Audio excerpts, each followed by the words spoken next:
సలార్, కల్కి 2898 ఏడి విజయాలతో జోరు మీదున్నారు కథానాయకుడు ప్రభాస్. ఇప్పుడు ఈ జోష్లోనే ఆయన మరికొత్త చిత్రాన్ని పట్టాలెక్కించారు.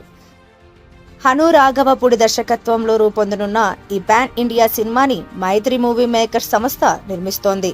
ఈ చిత్రంలో ఇమాన్వి కథానాయకిగా పరిచయం కానుంది. ఈ సినిమా శనివారం హైదరాబాద్లో పూజా కార్యక్రమాలతో లాంఛనంగా ప్రారంభమైంది. ఈ వేడుకలో ప్రభాస్, ఇమాన్వి, ప్రశాంత్ నీళ్లతో పాటు పలువురు సినీ ప్రముఖులు పాల్గొన్నారు. ఇది 1940ల కాలం నేపథ్యంలో సాగే వార్ సినిమా చారిత్రక అంశాలతో ముడిపడి ఉన్న ఫిక్షనల్ కథాంశంగా ఉంటుంది. ఆధిపత్యం కోసమే యుద్ధాలు జరుగుతున్న సమయంలో ఒక యోధుడు పోరాటానికి కొత్త అర్థం చెప్పాడు. అదేంటన్నది ఈ చిత్ర ఇతివృత్తము అని చిత్ర వర్గాలు తెలిపాయి. ఇందులో మిథున్ చక్రవర్తి, జయప్రద తదితరులు ముఖ్య పాత్రలు పోషిస్తున్నారు. దీనికి ఫౌజీ అనే పేరు పరిశీలనలో ఉన్నట్లు సమాచారం.